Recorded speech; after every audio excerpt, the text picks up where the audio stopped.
Une vidéo pour un apport concernant le doute et comment se libérer du doute, surtout quand on a vécu un effondrement de la matière, du corps, un arrêt en fait qui s'est exprimé à travers le corps. Parce que ma transmission, elle s'oriente vraiment chez des personnes qui ont déjà vécu quelque chose vraiment dans leur intime. Pourquoi? Parce que il y a que quand on a vécu une expérience comme ça qu'on devient disponible à la transmission via le corps, l'intelligence du corps, malheureusement. Et dans ce sens-là, que quand on a vécu un effondrement de la matière et du corps, il y a tout à reconstruire. Et la proposition, c'est rebâtir avec le corps, depuis le corps. Et c'est ça qui va permettre, en fait, de ne plus être dans le doute. Pourquoi le doute? Parce que quand le corps nous lâche, on réalise à quel point on n'a pas su écouter réellement ses besoins, ses limites, et on n'a pas su lire en fait la situation qu'on était en train d'expérimenter. Donc ça crée du doute, ça crée un parasitage sur notre capacité de savoir même ce qui est bon pour nous, et ce qui est juste pour nous. Pour pouvoir contrecarrer cette dimension du doute qui est pénible dans le sens où être tout le temps dans le doute, c'est vraiment être coupé de sa capacité d'entreprendre, de passer à l'action, de s'engager, d'oser aussi, oser dire oui à des propositions, oser vivre l'expérience, en sentant en fait qu'on est ouvert et disponible à la nouveauté, mais sans que ça puisse nous remettre dans un état de vulnérabilité ou de tension ou de fatigue. Donc c'est très lié en fait, le doute et la matière et le corps. C'est très lié dans le sens où quand on fait plus confiance à son corps à cause d'une expérience d'arrêt brutale souvent, eh bien il faut reconstruire tout ce capital confiance dans le corps. Ce que je voulais vous dire pour répondre à des choses que j'ai lues là sur le groupe de l'Odyssée, c'est que en fait il faut rebâtir une dimension de confiance depuis la matière pour pouvoir annihiler le doute. Ça demande de pratiquer quotidiennement une introspection, une démarche introspective. Et vous pouvez pas faire l'économie de ça parce que sinon ça marchera pas. C'est mon expérience qui parle. Hein. C'est pour ça que pour vraiment commencer ce chemin-là, moi je vous invite vraiment à quotidiennement rééduquer votre attention pour écouter à l'intérieur, de manière à développer petit à petit un discernement qui vous permet de savoir très précisément comment vous fonctionnez, quels sont vos besoins, qu'est-ce qui est important d'ajuster dans votre vie aujourd'hui. Et ça va déjà vous donner un peu plus de confiance, de solidité, de stabilité. Et ça fait contrepoids par rapport aux doutes qu'on peut encore avoir sur voilà, le sens de ce qu'on fait, le sens de sa vie, le sens de sa journée. Bon. Et en fait, sur les modalités de la pleine présence, puisque je vous parle de mes outils, hein, il y a un double intérêt parce que on est en lien avec la matrice des fascias. Pour ceux qui connaissent pas les fascias, je vous invite à aller chercher des choses là-dessus. Bon, j'ai plein de ressources que je peux vous transmettre si vous le souhaitez.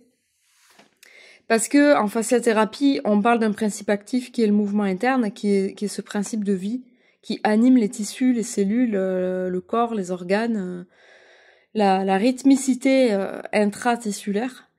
Et souvent, quand il y a eu un arrêt dans la matière, ce mouvement interne, il est figé. Et donc, pour le relancer, il y a plusieurs manières de le faire. C'est aller voir un fasciathérapeute qui va vous relancer votre dynamique de vie. par le toucher.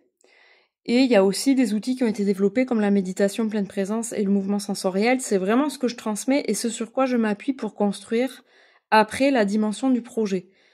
Le projet, il peut pas être... l'élan vital doit être d'abord restauré pour que la dimension du projet puisse être réhabitée. Donc il y a une espèce de progression à respecter, dans le sens où si vous voulez construire quelque chose de solide, de durable, de perfectible, de clair, d'efficace, la meilleure chose à faire, c'est d'abord de venir reconstruire des fondations à l'intérieur de vous. Reconstruire cette relation au corps, à l'intériorité, aux sensations, aux émotions, à l'information, à tout ce champ informationnel que représente notre vie intérieure, pour avoir de la clarté sur qu'est-ce que je ressens, qu'est-ce que ça me fait, qu'est-ce que j'en fais. Ça, c'est ce qu'on appelle dans la méthode le processus perceptivo-cognitif.